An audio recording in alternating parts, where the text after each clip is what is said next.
आप सबको जय मसीह की गुड मॉर्निंग में शालोम। एक और नए दिन में आप में से हर एक का स्वागत करता हूँ। मैं आपको बताना चाहता हूँ कि जो हमारी वेबसाइट है उसका लिंक हमने डिस्क्रिप्शन में देख दिया है। तो अगर आप चाहते हैं हमारी मैगजीन के मेंबर बनना या आप हमें सहयोग करना चाहते हैं तो आप उस वेबसाइट पे जाएं और हमारे चर्च से रिलेटेड सारी इंफॉर्मेशन आप वहाँ जाके पा सकते हैं। तो आइए हम लोग दिन को शुरू करेंगे परमेश्वर के वचन के द्वारा। Romans 8:28 And we know that all things work together for good to those who love God and to those who are called according to His purpose. परमेश्वर का धन्यवाद देंगे प्रोत्साहित करने वाले हम वचन के लिए। परमेश्वर का हम धन्यवाद देंगे कि एक बार फिर से ये हमको बताता है कि अगर हमारी जिंदगी में अगर हम परमेश्वर के चलाए चलते हैं, अगर हम परमेश्वर के लोग हैं, तो जो कुछ भी हमारी जिंदगी में घटता है, जो कुछ भी हमारे साथ होता है, हर एक चीज भलाई के लिए होती है, क्योंकि परमेश्वर हमारी जिंदगी से हमेशा भलाई चाहता है। वो चाहता है कि अगर हम किसी गलत चीज में भी पड़ रहे हैं तो वो उस चीज से हमें बचाएगा। मे बी उस टाइम के लिए वो हमको लग सकता है कि ये चीज़ हमारे साथ गलत हुई, पर उस गलत में भी परमेश्वर ने हमारे लिए कुछ बहुत अच्छी भलाई रखी होगी। वो हमें उस समय में ज़रूर नहीं दिखाई देगी, पर जब हम आगे चलेंगे या कुछ समय बाद हमको पता चलेगा कि जो कुछ भी हमारे साथ हुआ वो हमारे लिए अच्छा था, क्योंकि कुछ एक बड़ी परेशानी आ सकती थी, कुछ एक बड़ी समस्या आ सकती थी, पर परमेश्वर ने हमें उससे बचाया है। तो हम इस चीज़ पर भरोसा रखें कि अगर हमारे साथ कुछ भी हो रहा है तो वो केवल और केवल परमेश्वर की योजना में है, क्योंकि God is in full control. परमेश्वर की हर एक चीज़ कंट्रोल में है। तो हम इस चीज़ पर ध्यान रखें, प्रार्थना करें और परमेश्वर को बोलें कि परमेश्वर, मैं जानता हूँ कि जो कुछ भी आप मेरी ज़िंदगी में करेंगे वो मेरी भलाई के लिए होगा। तो आइए हम लोग आगे बढ़ेंगे, सुनेंगे उस गीत को, उसके बाद बढ़ेंगे हमारे मेन वचन में।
शक्तिमान तू ही है मेरे जीवन का संगीत, तू ही महान सर्वशक्तिमान, तू ही है मेरे जीवन का संगीत। हृदय के तार छेड़े झनकार, हृदय के तार छेड़े झनकार, तेरी आराधना है मधुर गीत। जीवन से मेरे तू महिमा पाए, एक ही कामना करूं, पाप क्षमा कर जीवन दे दे, दया की याचना करूं। परमेश्वर को धन्यवाद हो आज के इस दिन के लिए कि परमेश्वर ने आज का दिन हमें दिया है, ताकि आज के दिन की शुरुआत हम प्रभु के वचन से कर सकें, ताकि प्रभु की वाणी को आज हम सुन सकें और उसकी वाणी के द्वारा अपने हृदय को धोकर शुद्ध करते हुए आज के दिन में हम परमेश्वर के नाम को धन्य कह सकें। प्रियो, आज थर्सडे है और परमेश्वर ने हमें ये मौका दिया है कि इस दिन को हम देख पाए और आज के दिन में हम आगे बढ़कर बहुतों के लिए आशीष करना और आज के दिन में आप कोई ऐसा भला कार्य करें जो दूसरों के लिए भलाई कर सके बिना स्वार्थ के। वो भलाई कोई काम की नहीं है जो आप स्वार्थ से करते हैं। इसलिए आज के दिन में मैं आपको प्रोत्साहन देना चाहता हूँ कि कोई ऐसा भला काम करे जो बिना स्वार्थ के आप करते हैं, और उससे आपको आशीष मिलेगी। परमेश्वर आपको बहुत आशीष देगा। हम आज के डिवोशन के लिए प्रभु परमेश्वर से आशीष मांगते, क्योंकि बिना उसके आशीष के हम कुछ भी नहीं है, हम आशीष प्राप्त नहीं कर सकते। ये वचन जब लोग तक पहुंच रहा है, ये वचन लोग के कानों में जा रहा है, लोग इसको सुनकर आशीष को प्राप्त कर रहे हैं और अधिक परमेश्वर को धन्यवाद दे सके। हम प्रार्थना करेंगे, प्रभु से आशीष मांगे। प्रेमी और दयावान परमेश्वर, हमारा हृदय आपके प्रति धन्यवाद से भरा हुआ प्रभु। एक एक दिन आप में संभालते हैं, एक एक कदम पर आपका हाथ हमारे साथ रहता है। हम धन्यवादित हैं रात्रि के विश्राम के लिए, आपकी बड़ी सुरक्षा के लिए, आपकी बड़ी सहायता के लिए जो आपने हमारी की। रात्रि भर मीठा विश्राम दिया, और प्रभु जी आपने पिछले 3 दिन तक आपने हमारी अगुवाई की, हम धन्यवाद देते हैं। और आज का दिन आपने एक बार फिर दिया है, इस सप्ताह में हम आपकी बड़ाई कर सके, आपके नाम को ऊंचा उठा सके, आपके नाम को धन्य कर सके। हे दयालु, हे सामर्थ्य विश्वासियों के परमेश्वर, जो भाई बहन हमारे साथ जुड़े थे, हम यीशु के नाम से उनको आशीष देते हैं। उनके जीवनों पर आपकी आशीष हो। उनकी जो समस्याएं हैं आप उनके लिए प्रभु प्रबंध करें। यदि प्रभु किसी को जीवन साथी की प्यारे परमेश्वर आवश्यकता है, हम आपसे प्रार्थना करते हैं सही जीवन साथी उनको मिल सके। जो आर्थिक कठिनाई से जूझ रहे हैं, उनकी आर्थिक कठिनाई प्रभु जी उनके समस्या का समाधान करे। यदि कोई बीमारी से जूझ रहे हैं प्रभु, उनकी बीमारी को प्रभु ठीक करे। यदि कोई अस्पताल में है, परेशानी में, कठिनाई में है, तो प्रभु आप उनकी सुनिए। यदि कोई नशे की लत में है, तो परमेश्वर हम प्रार्थना करते हैं उनको छुटकारा दे प्रभु जी। आप सब कुछ पूरा कर सकते हैं। हम प्रार्थना करते हैं अपनी महिमा ताकि हम आपके नाम को सकें, और जो आपकी योजना है उसको आपके नाम आज पूरे दिन भर के लिए हमारे प्रदेश पर आपकी आशीष, हमारे मुख्यमंत्री अशोक गहलोत जी पर आपकी आशीष, हमारे देश के राष्ट्रपति के लिए, प्रधानमंत्री के लिए प्रार्थना ताकि आपका हाथ हम सारी महिमा, आदर, गौरव प्रभु जी आपको देते हैं। इस प्रार्थना अपने प्रभु के नाम यीशु मसीह के नाम से। प्रियो, आज फिर एक नए विषय को मैं आपके सामने, उसका 23 अध्याय और उसके 29 पद में इस प्रकार से लिखा है। यहोवा की वाणी है, क्या मेरा वचन आग सा नहीं, क्या वह ऐसा हथौड़ा नहीं जो पत्थर को फोड़ डाले। यहोवा की वाणी है, देखो जो भविष्यवक्ता मेरे वचन दूसरों से चुरा कर बोलते हैं, मैं उनके परमेश्वर ने इस वचन की पढ़े और सुने। प्रियो, यहोवा की वाणी, परमेश्वर की वाणी है कि क्या मेरा वचन आग सा नहीं। प्रकाशन जो परमेश्वर हमें देता है, कई बार दर्शन देता है स्वप्न के द्वारा।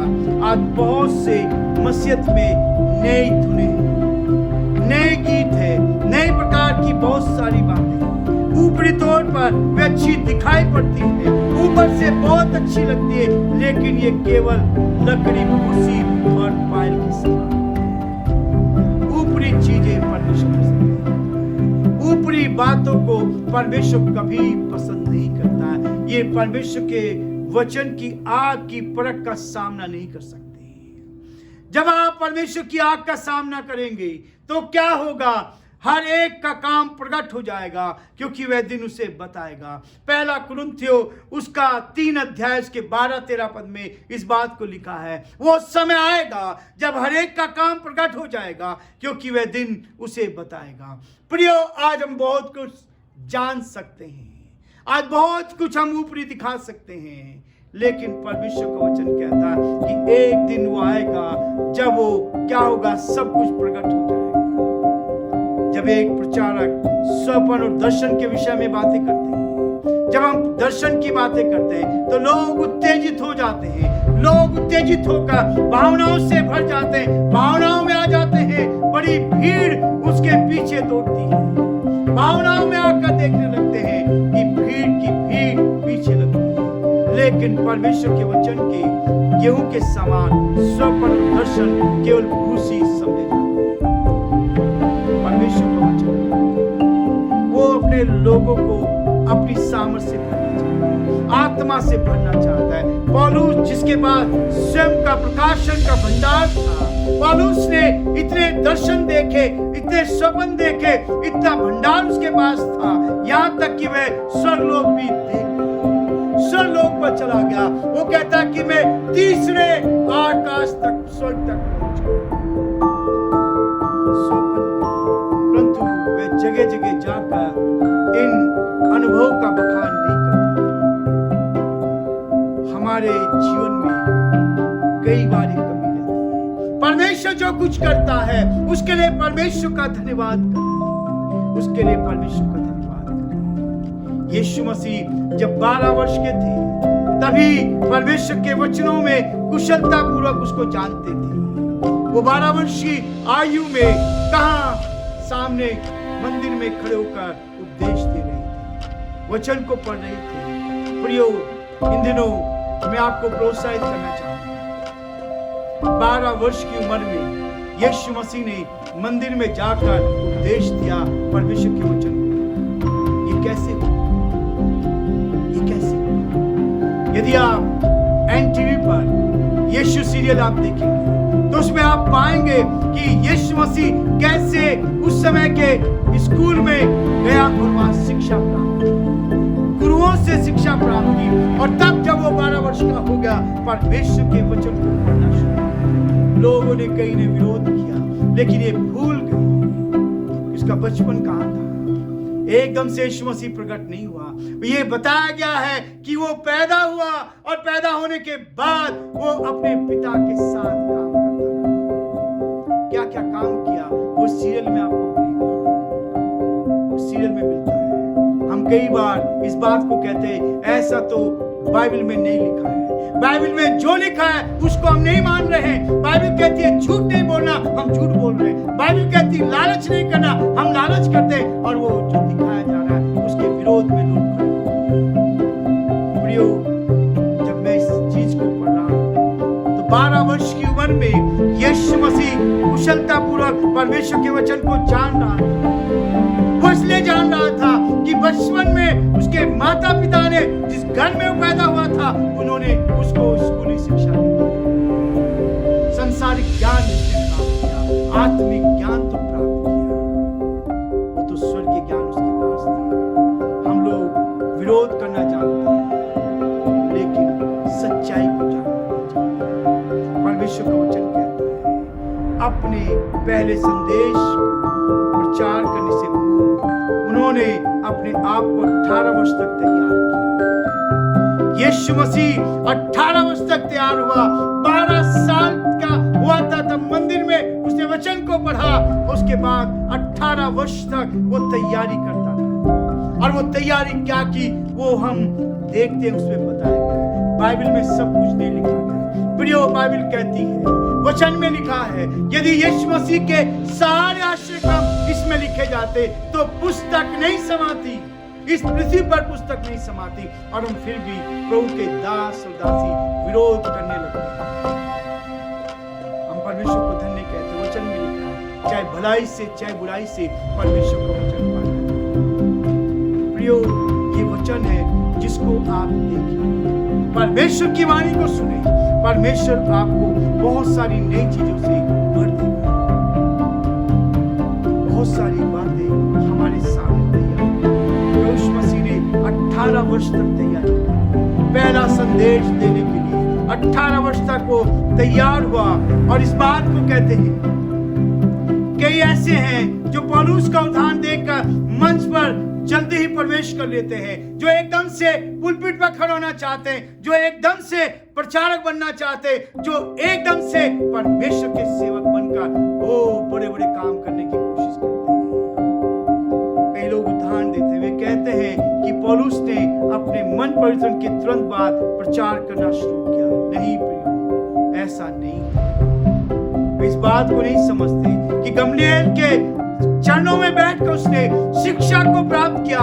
कई वर्षों तक पुराने नियम के वचनों का कड़ाई से शिक्षा प्राप्त की, और वो गमलीएल उस समय के सबसे विद्वान व्यक्ति गमलीएल के चरणों में बैठकर उसने शिक्षा प्राप्त की। लेकिन बाइबल बताती है कि पौलुस ने विश्वास करने के बाद रेगिस्तान, अरब के रेगिस्तान में चला और 3.5 वर्ष तक वहां परमेश्वर से सीखता। इसलिए पौलुस ने कहा है, प्रेरितों का काम उसका 22 अध्याय उसके 3 पद में कहता है, इसलिए पौलुस ने तीमुथियुस को निरुत्साहित किया कि किसी भी नवधर्मी को नियुक्त न किया जाए। जो नया चेला ना हो उसको नियुक्ति नहीं देनी चाहिए। पहला तीमुथियुस उसका 3 अध्याय और उसके 6 पद में बहुत स्पष्ट लिखा है। पहला तीमुथियुस उसका 3 अध्याय और उसके 6 पद में पौलुस ने बहुत स्पष्ट किया है। आज तो लोग विश्वास करके सोचते हमने पवित्र आत्मा को पा लिया, और फिर वो निकल पड़ते हैं दूसरों के भेड़ों को चुराने के। 3 अध्याय, पहला तीमुथियुस उसका 3 अध्याय उसके 6 पद में लिखा है, बहुत अच्छा लिखा। देखिए, फिर यह कि नया चेला ना हो, ऐसा ना हो कि अभिमानी होकर शैतान का सा दंड पाए। क्या योग्यता होनी चाहिए प्रभु के सेवक के लिए, एक अध्यक्ष के लिए, एक बिशप के लिए, एक प्रभु के सेवक के लिए? यह बात सत्य है। 3 अध्याय का 1 पद में जो अध्यक्ष होना चाहता है वह भले काम करने की इच्छा करता है। यह आवश्यक है अध्यक्ष जो है निर्दोष और एक ही पत्नी का पति हो। यह स्पष्ट किया गया है, एक ही पत्नी का पति हो, संयमी हो, सुशील हो, सभ्य हो, अतिथि सत्कार करने वाला हो, सिखाने में निपुण हो, पियक्कड़ या मारपीट करने वाला न हो, वरन कोमल हो और ना झगड़ालू हो, ना धन का लोभी हो। ये परमेश्वर का वचन बहुत स्पष्ट कहता है। नया चेला ना हो। नया चेला, आजकल चेले बहुत जल्दी बड़े बड़े स्थानों पर पहुंचने की कोशिश करते हैं, बहुत जल्दी धनवान बनने की कोशिश करते हैं। कभी कभी हम कुछ परंपराओं के कारण परमेश्वर के वचनों की सच्चाई को ग्रहण नहीं कर पाते। जो परंपराएं चल रही है उस वचन को भूल जाते हैं। परंपराओं को पूरी रीति से त्यागना नहीं जाना चाहते। जो परंपराओं से जहां से हम आए उनको त्यागना नहीं चाहते। लेकिन ये परंपराएं जो वचन का खंडन करती है उन्हें छोड़ देना चाहिए, चाहे उन्हें कितने ही समय से माना जा रहा हो। परमेश्वर चाहता है जब हम परंपराओं की आराधना करते हैं तो हम परमेश्वर के वचनों का से प्रियो, परमेश्वर हमें इस बात के लिए कहता है ऐसा समय आएगा, ऐसा समय आएगा। परमेश्वर का वचन कहता है, दूसरा तीमुथियुस 4 और उसके 3 और 4 में कहता है ऐसा समय आएगा कि लोग खरा उपदेश ना सह सकेंगे और अपने कान सत्य से फेर का कथा कहानियों पर लगाएंगे। आज जो मनोरंजन करता है हम उनकी तरफ को लेते हैं। ये वचन कहता है संपन्नता सिद्धांत जो भौतिकवादी राष्ट्रों की खोज है उसके पीछे लोग चले जाते हैं। महामारियां जिसे आसानी से रोका नहीं जा सकता। कलीसिया के इतिहास में इतना विख्यात सिद्धांत और कोई नहीं है। एक ऐसी स्थिति है जो हमारे जीवन को बर्बादी की ओर ले जाती है। प्रियो, ऐसे नारे लगाएं जो प्रभु की महिमा करें, पापियों के लिए अच्छे नहीं। हम परमेश्वर के साथ अपने जीवन को बिताएं, और जब आप प्रभु के साथ अपने जीवन को बिताएंगे पश्चाताप, यीशु आपसे प्यार करता है, परमेश्वर के प्रेम को जाने, परमेश्वर की सच्चाई को लेकर चलें। परमेश्वर आपको बहुत आशीष देगा और प्रभु का हाथ आपके साथ साथ। प्रभु आप सबको बहुत आशीष दे और प्रभु की उपस्थिति आपके साथ। Thank you so much. अभी तक आप लोग हमारे साथ रहे। परमेश्वर का हाथ और उसका अनुग्रह आप में से हर एक के साथ बना रहे। Have a nice day. God bless you all.